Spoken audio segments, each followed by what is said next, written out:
You know that feeling, right? That slightly disorienting sense of being absolutely surrounded by just one single idea, maybe a single phrase, or sometimes like, here, just one word. Yeah, like it's everywhere you look. Exactly. It's like it's plastered on every wall, whispered in every corner, just dominating your entire field of vision or hearing. It can feel overwhelming. Definitely. Almost like a physical barrier, Wow. a dense wall of noise or text that's genuinely hard to see past or even think through.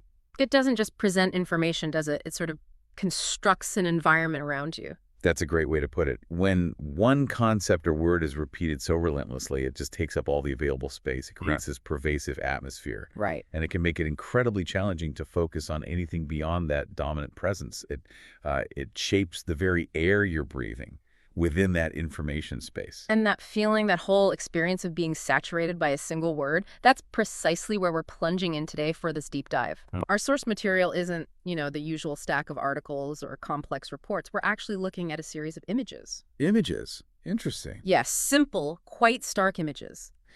And in these images, one word repeated over and over and over again is the defining feature. It just dominates everything you see. Okay, so when you first encounter these images, what's the immediate impact? Is it strong? Oh, immediate and powerful. The word is censorship.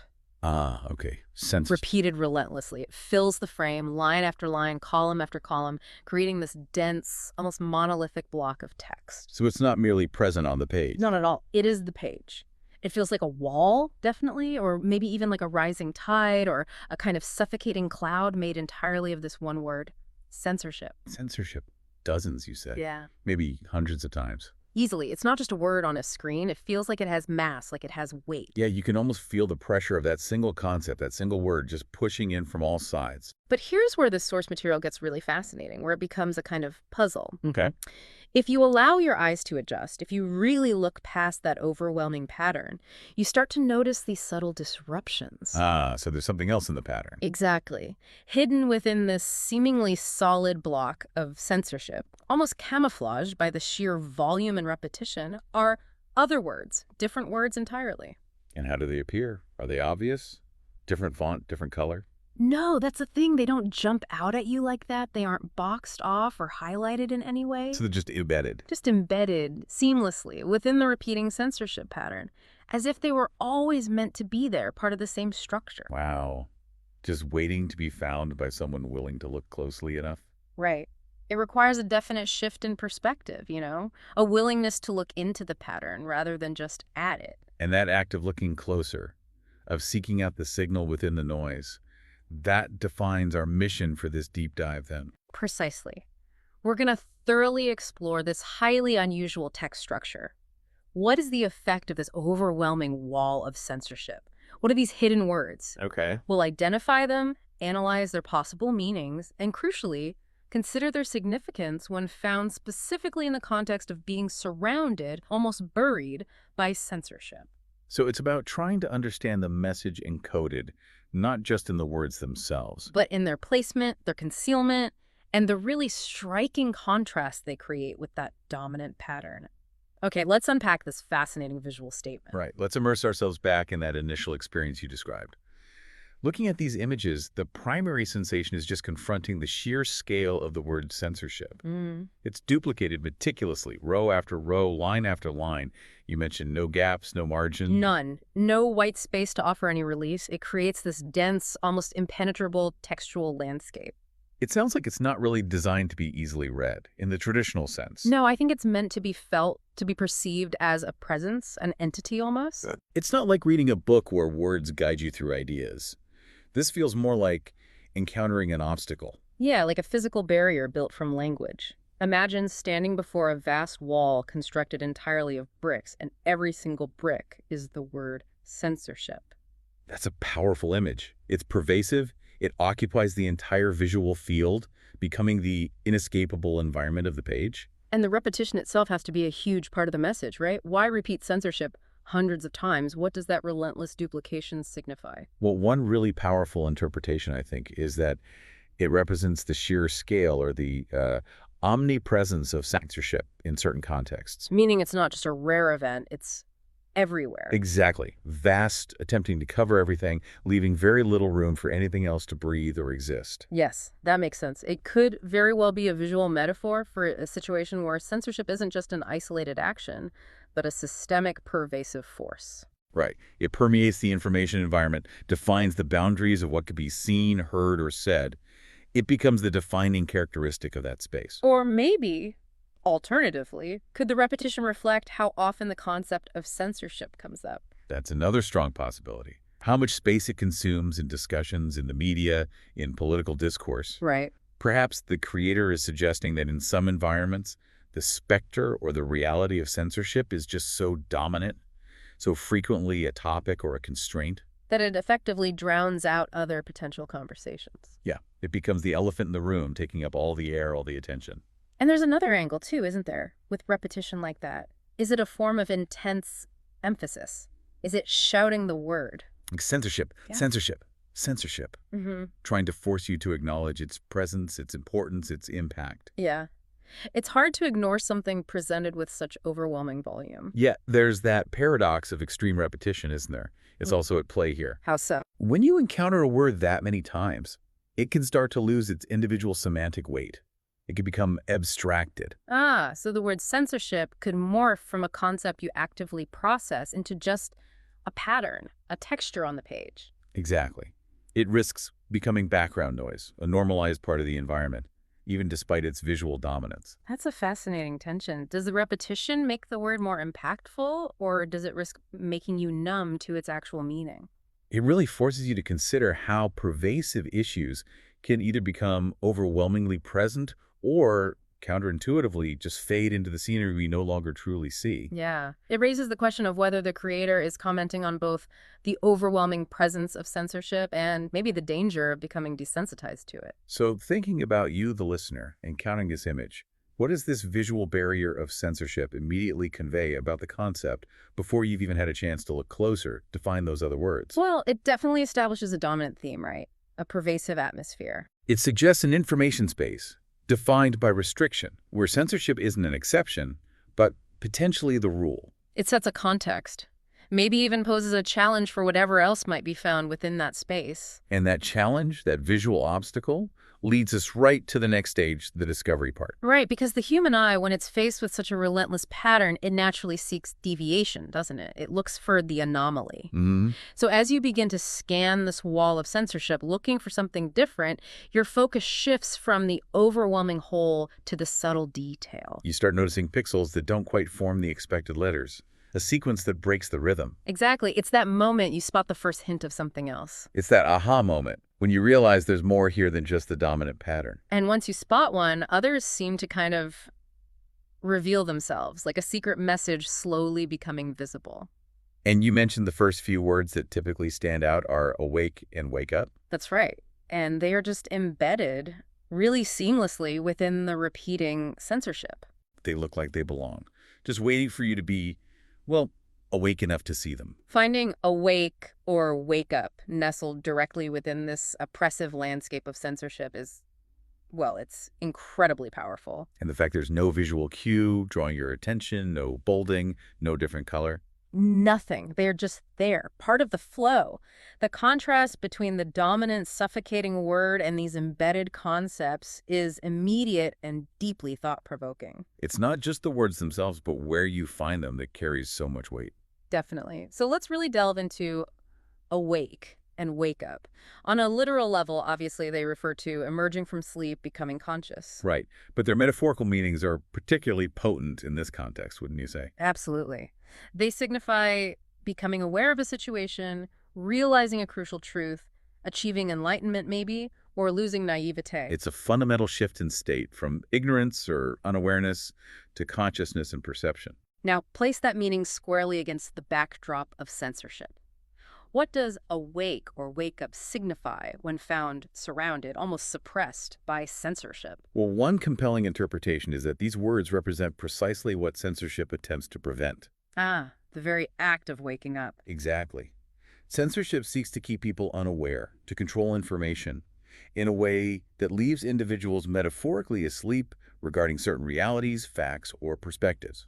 So discovering awake and wake up within this wall of text can be read as the source, suggesting that censorship serves as an obstacle to this very act of becoming aware. Yes. It's a force working to keep people from waking up to something important. Okay, that makes sense. Is there another way to read it? Another powerful interpretation is that the presence of these words is a direct instruction or a call to the reader or viewer. Like wake up to censorship. Precisely. Or be awake about censorship. Be aware of its presence, recognize its mechanisms, understand its impact. It's like a directive embedded within the very fabric of the thing it warns against. Kind of like a whispered instruction in a loud, controlled room. Yeah. And there's a third possibility too, isn't there, that maybe resonates strongly. Which is? Perhaps the embedded words imply that despite the overwhelming and pervasive presence of censorship, people are still waking up. Ah, interesting. So the words are present. They haven't been successfully erased or blocked out entirely. Right. They exist, perhaps subtly, for those who have the inclination and the perseverance to look beyond the obvious and find them. It suggests a persistence of awareness, a resilience that exists beneath the dominant surface. It's a really profound tension expressed visually, isn't it? The heavy, repetitive blanket of censorship aiming to smother understanding. While the quiet appearance of awake and wake up signifies the potential, perhaps the inevitability, of consciousness and awareness emerging or persisting, even within that controlled environment. It implies that the attempt to censor might not be entirely successful in suppressing that drive for awareness. Okay, so as we continue to scan this dense wall of censorship, our eye catches more deviations, more hidden words. What comes next? Following awake and wake up, you can also clearly find the word break. Break. Okay, this word introduces a different kind of energy, doesn't it? Yeah, it feels more active. It implies action, rupture, change.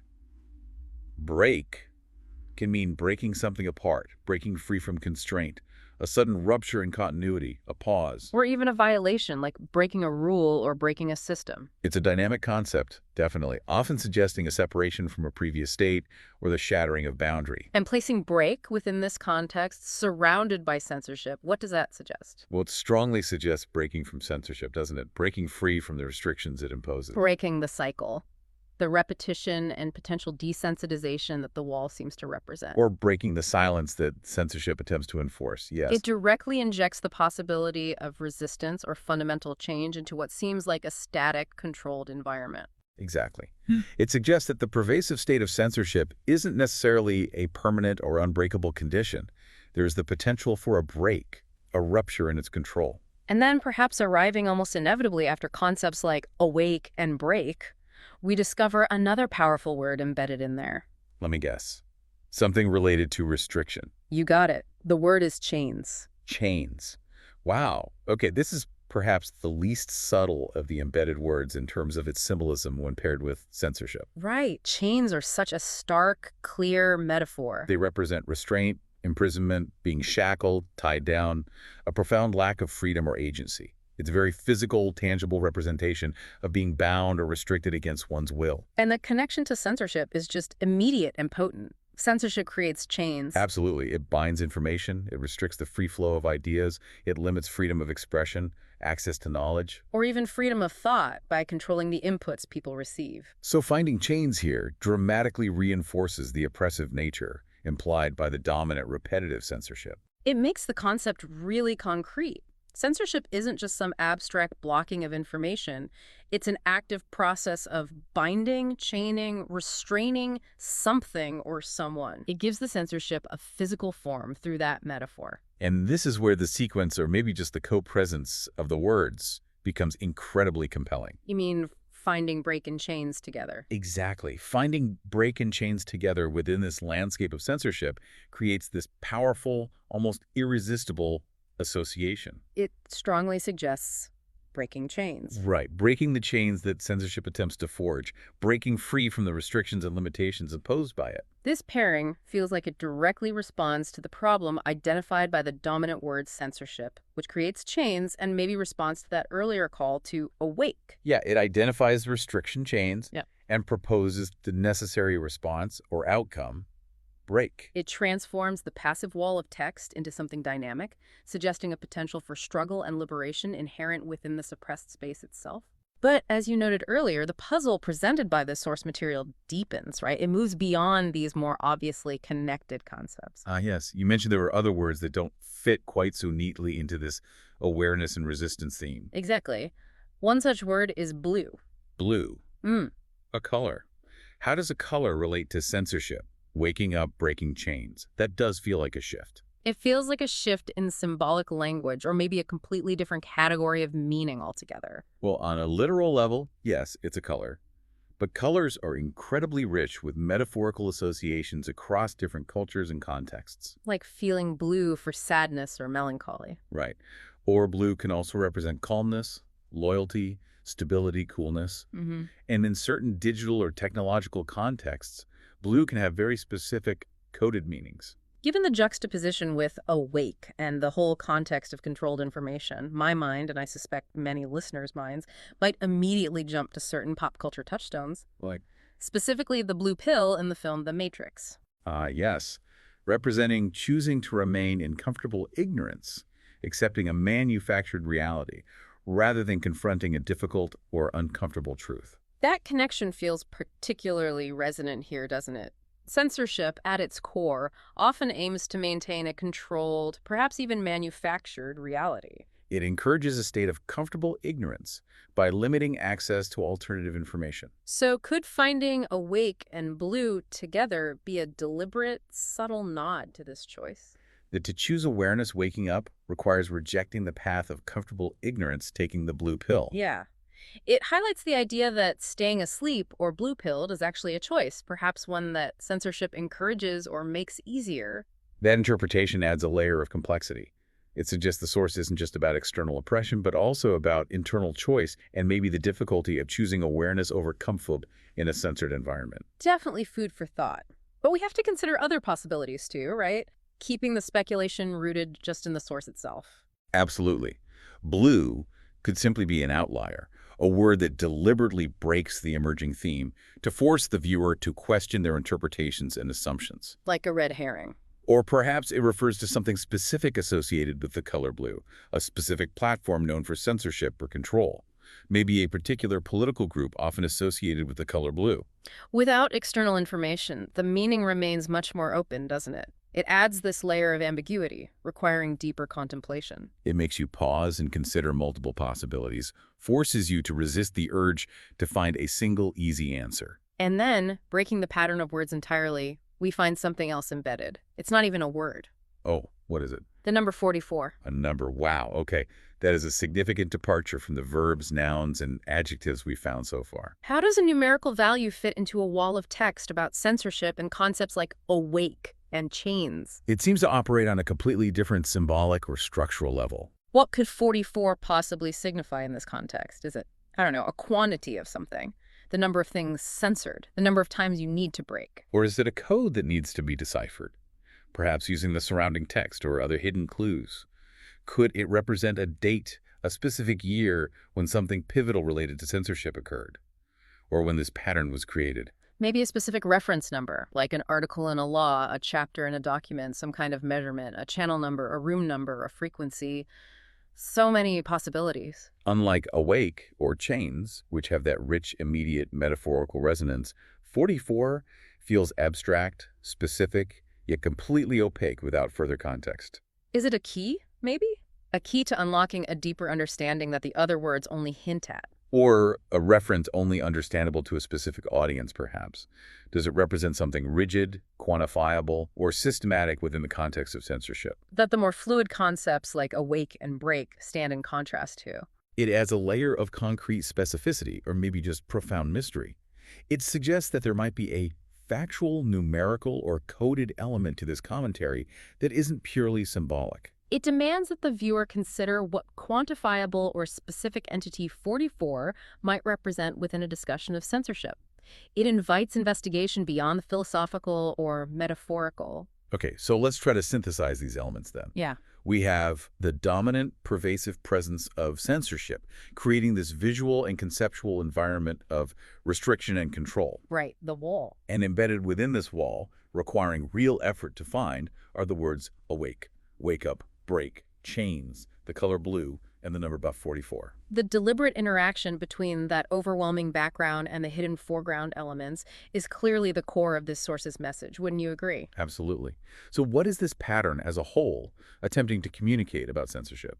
Well, one powerful synthesis is that this is a multi-layered commentary on censorship itself, delivered through this visual and textual metaphor. The wall of censorship represents its reality, its overwhelming presence, its attempt to define the information space. And perhaps the risk of it becoming normalized, just background noise. And the embedded words represent ideas, actions, or concepts that exist despite this pervasive censorship. They are present within the censored space. Which suggests that even where information is controlled, concepts like awareness, awake, wake up, restriction chains, and the potential for resistance or change break still persist. They haven't been erased. They've just been made difficult to find, hidden. The pattern itself becomes a commentary then. It suggests that in an information environment dominated by a single narrative or by deliberate suppression, vital truths, calls to action, or hints of alternative realities can still exist. But finding them requires effort, attention, and a willingness to look beyond the surface, to discern the signal from the overwhelming noise. It's a visual argument for critical engagement with information. Could it also be interpreted as a form of, I don't know, artistic or intellectual protest? What do you mean? Using the very tools that might be employed to control information, like overwhelming repetition, creating a monolithic message to actually embed a counter message within it. Hiding resistance in plain sight. Yeah. Making the act of discovery itself a form of engagement with the message. Yeah. The viewer who finds the words is actively participating in the breaking of that visual wall. Or maybe it's a filter, a kind of test of perception or commitment. How so? Is the viewer awake enough or persistent enough to look past the obvious and find the hidden meaning? And the inclusion of blue in 44 adds layers to that.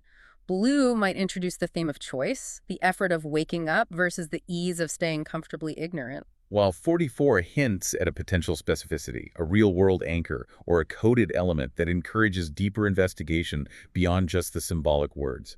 It demands that the viewer not just feel the oppression, but look for concrete details or keys. When considering the creator's intent, just based purely on this source, presenting information this way really forces active engagement. It's definitely not passive consumption. No, it compels the viewer to slow down, to scan meticulously, to question the obvious, and to find meaning in juxtaposition and subtlety. It's a powerful way to make the viewer feel the presence of censorship and the effort required to find truth within it. And this leads us naturally to the broader implications and relevance for you, the listener, beyond this specific visual source. Right. Without needing to point to specific real-world examples of censorship, the structure of this material offers a pretty profound lesson in how we might navigate information environments in general. It highlights the absolute necessity of critical observation, doesn't it? Oh. Don't just accept the dominant narrative, the headline shouted loudest, or the message repeated most often.